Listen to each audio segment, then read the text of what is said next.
लक्ष्मण ने भी किया था प्रभु श्री राम से छल। भगवान राम ने अपने प्राण से प्रिय भाई लक्ष्मण को मृत्युदंड की सजा क्यों दी? लक्ष्मण जी ने जल समाधि क्यों ले ली? लक्ष्मण जी ने ऐसा कौन सा पाप किया था? दोस्तों, आप लोग यह तो जानते ही होंगे। रामायण में भगवान राम की छोटे भाई लक्ष्मण ने राम की सेवा करने के लिए 15 वर्षों के लिए अपनी नींद का ही त्याग कर दिया था। लेकिन लक्ष्मण से जुड़ा एक रहस्य ऐसा भी है जिस रहस्य को स्वयं श्री राम भी नहीं जानते थे। मित्रों, भगवान राम के 3 भाई थे। तीनों भाइयों में राम के सबसे प्रिय थे लक्ष्मण। लक्ष्मण भी राम का बहुत आदर करते थे, इसलिए जब भगवान राम वनवास के लिए जाने लगे तो लक्ष्मण भी हट करके राम के साथ वन गए। लक्ष्मण ने हर सुख दुख में भगवान राम का साथ दिया।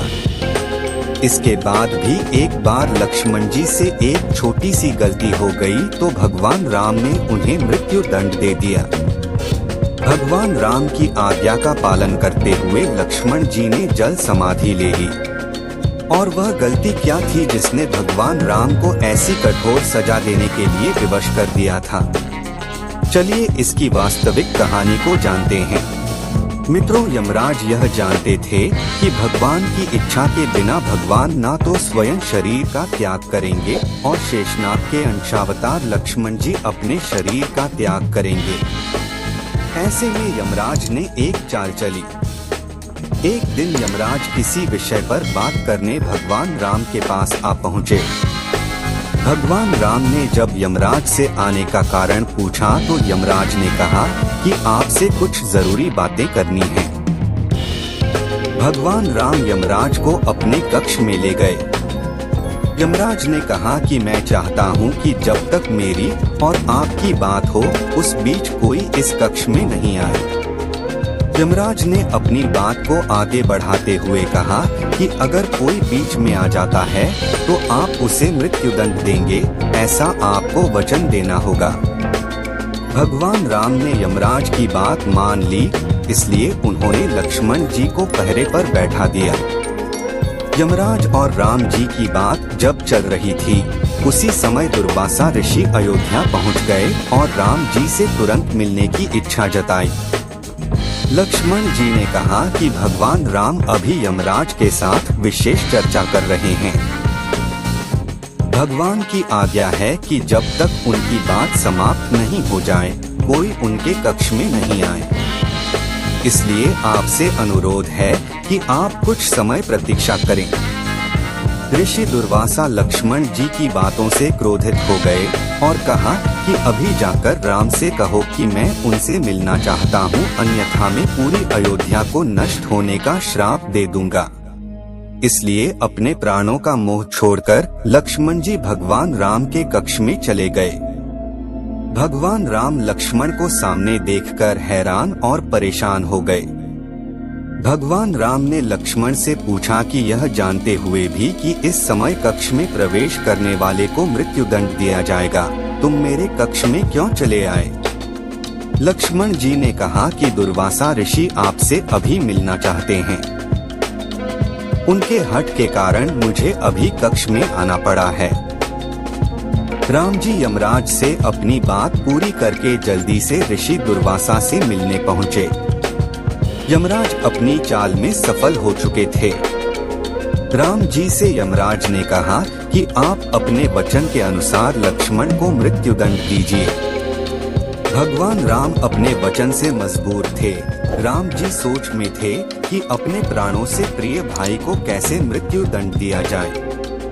राम जी ने अपने गुरु वशिष्ठ जी से इस विषय में बात की तो गुरु ने बताया कि अपनों का त्याग मृत्यु दंड के समान ही होता है, इसलिए आप लक्ष्मण को अपने से दूर कर दीजिए। यह उनके लिए मृत्युदंड के बराबर ही सजा होगी। जब राम जी ने लक्ष्मण को अपने से दूर जाने के लिए कहा तो लक्ष्मण जी ने कहा कि आपसे दूर जाकर तो मैं यूं ही मर जाऊंगा, इसलिए अब मेरे लिए उचित है कि मैं आपके वचन की लाज रखूं। लक्ष्मण जी भगवान राम को प्रणाम करके राजमहल से चल पड़े और सरयू नदी में जाकर जल समाधि ले ली।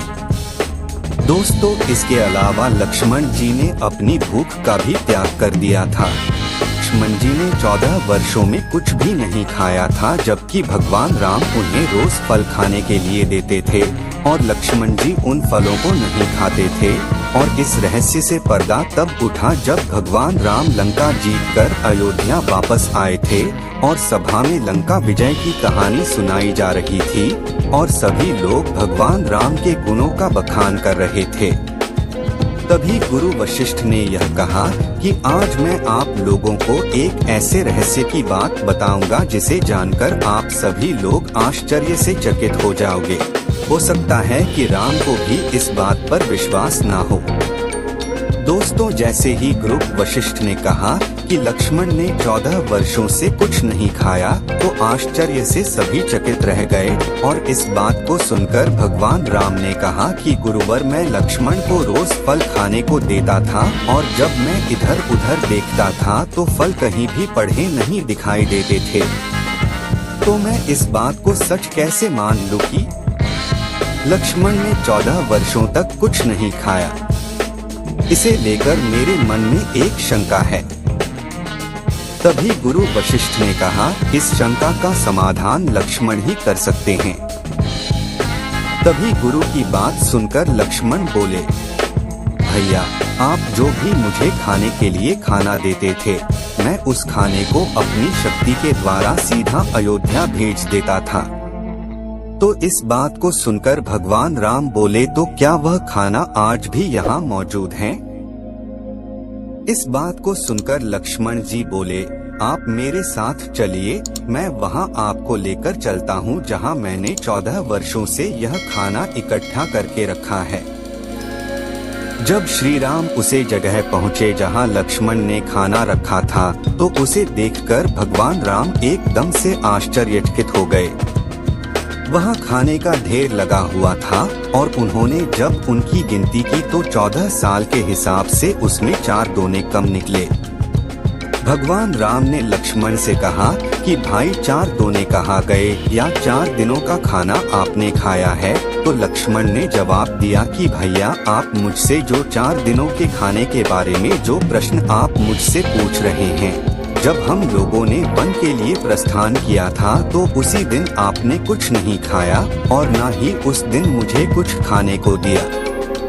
इसके बाद और जब हमारे पिता राजा दशरथ की मृत्यु का समाचार सुनने को मिला तो उसे दिन भी आपने कुछ नहीं खाया और न ही मुझे खाने को दिया। इसी प्रकार जब दुष्ट रावण ने माता सीता का हरण किया, उस दिन भी आपने कुछ नहीं खाया और मैंने भी कुछ नहीं खाया, और जब मुझे मेघनाद द्वारा शक्ति बाण लगा तब भी आपने कुछ नहीं खाया था। इसीलिए इसमें 4 दोने कम है। दोस्तों, भगवान राम ने लक्ष्मण का यह उत्तर सुनकर कहा कि इतने बड़े रहस्य का पता मुझे 14 वर्षों तक नहीं लगा। और फिर भगवान राम ने लक्ष्मण से कहा कि भाई, तुमने इतना बड़ा त्याग क्यों किया? लक्ष्मण जी ने उत्तर दिया कि भैया, आप मुझे खाने के लिए खाना तो देते थे, पर आपका ऐसा कोई आदेश नहीं था कि ये खाना मुझे जरूर खाना है, इसलिए मैं खाना नहीं खाता था। और भला मैं आपके आदेश बिना ये खाना कैसे खा सकता था? मैं तो आपके आदेश बिना कुछ नहीं करता। और भैया, आप यह तो जानते ही हैं कि मेघनाद को सिर्फ वही मार सकता था जिसने 14 वर्षों तक कुछ भी नहीं खाया हो और न ही किसी स्त्री का चेहरा देखा हो। इसलिए मैं वहाँ सीता माता के सिर्फ चरण ही देखे थे और मैं इसी त्याग के कारण मायावी मेघनाद को युद्ध में मार पाया था। इस तरह राम और लक्ष्मण दोनों ने अपने अपने वचनों और कर्तव्य का पालन किया। इसलिए कहते हैं, रघुकुल रीति सदा चली आई, प्राण जाए पर वचन ना जाए। मित्रों, आज के वीडियो में बस इतना ही। अब हमें इजाजत दे और वीडियो को अंत तक देखने के लिए आपका बहुत बहुत शुक्रिया।